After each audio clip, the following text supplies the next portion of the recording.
On today's Roll for Credit preview, we're going to see how the universe gets a little bit more chaotic in Chaosmos, the Temple.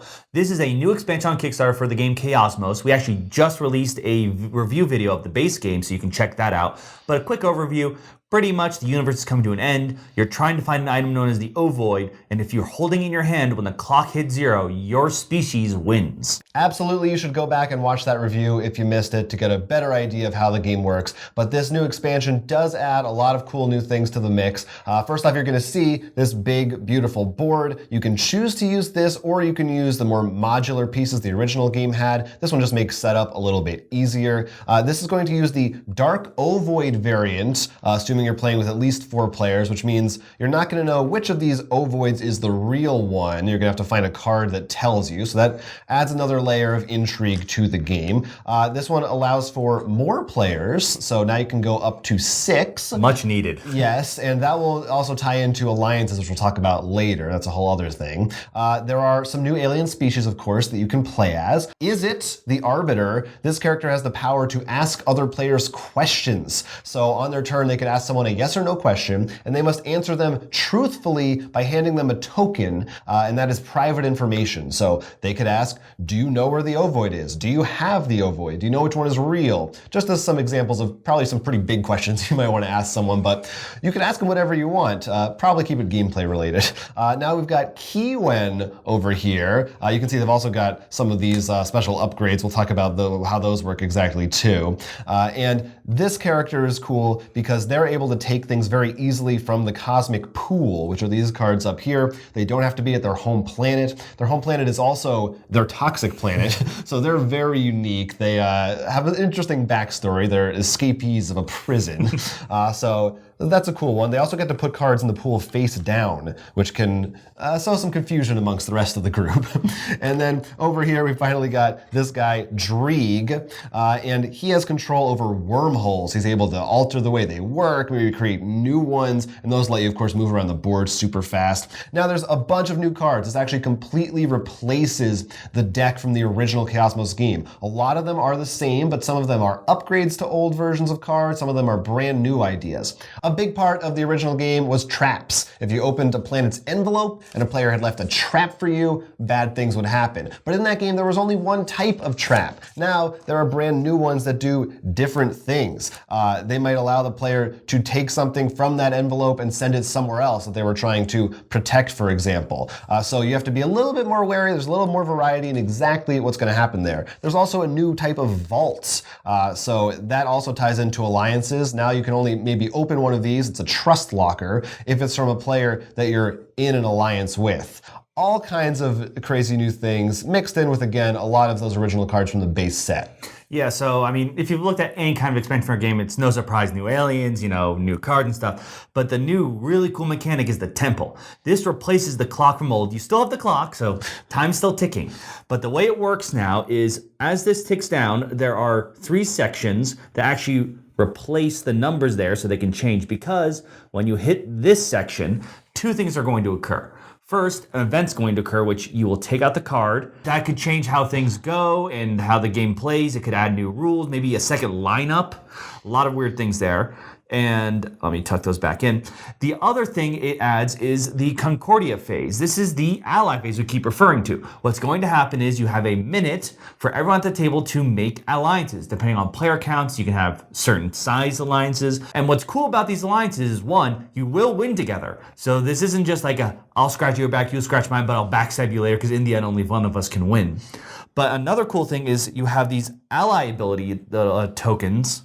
You actually will swap them, and it gives you sort of a weaker version of your own ability to your ally, which is really helpful because then you can do a lot more cool things, which adds a lot more fun. For example, the question guy can then ask questions to his ally, which will keep private. Because usually you have to keep everything above the table, no texting each other. Right. But that's a great way to share information without giving it to everyone else. Yeah, so that can be really powerful and can completely change the way that your game is going. Absolutely. And these events are different, by the way. So it won't always be 30. Depending on what the event you have in there could change when that Concordia happens. And when you hit the next one, okay, wow, this one's really short.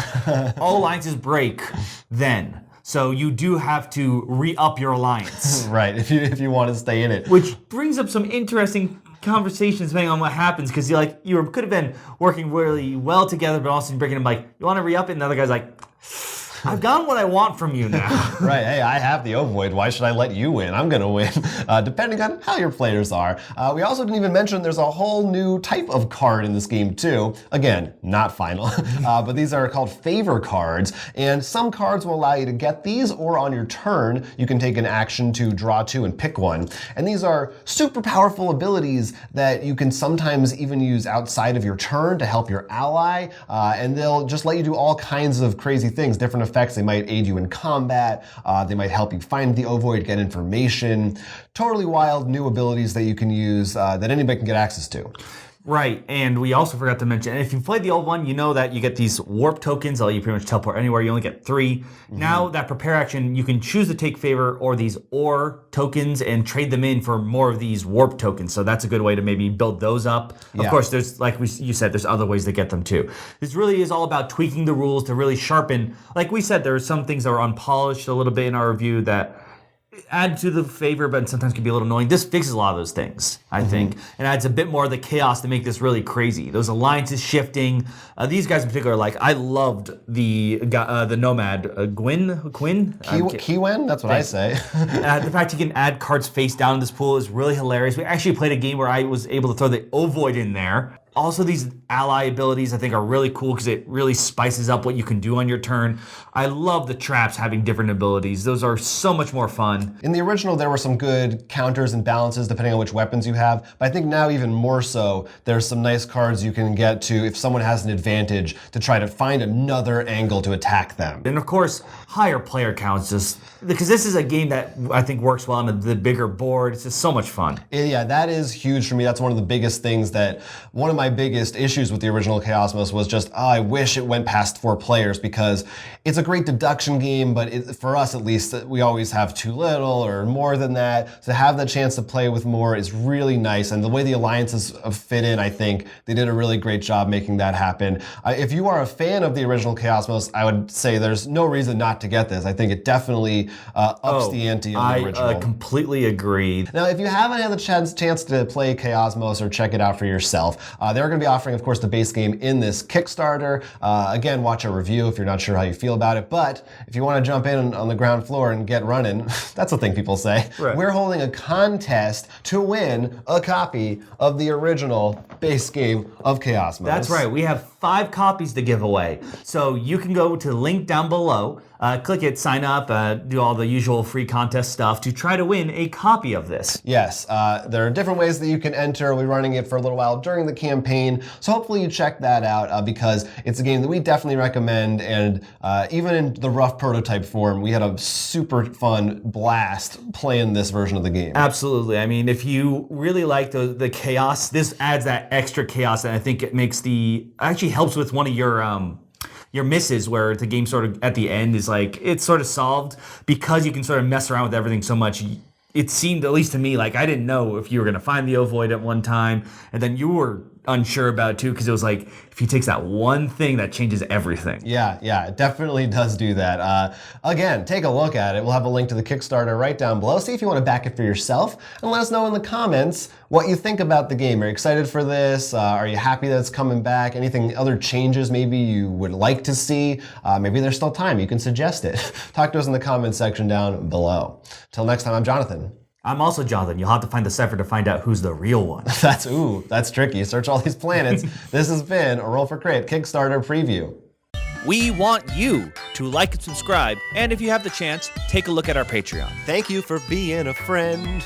Subscribe to our channel and back again. Okay.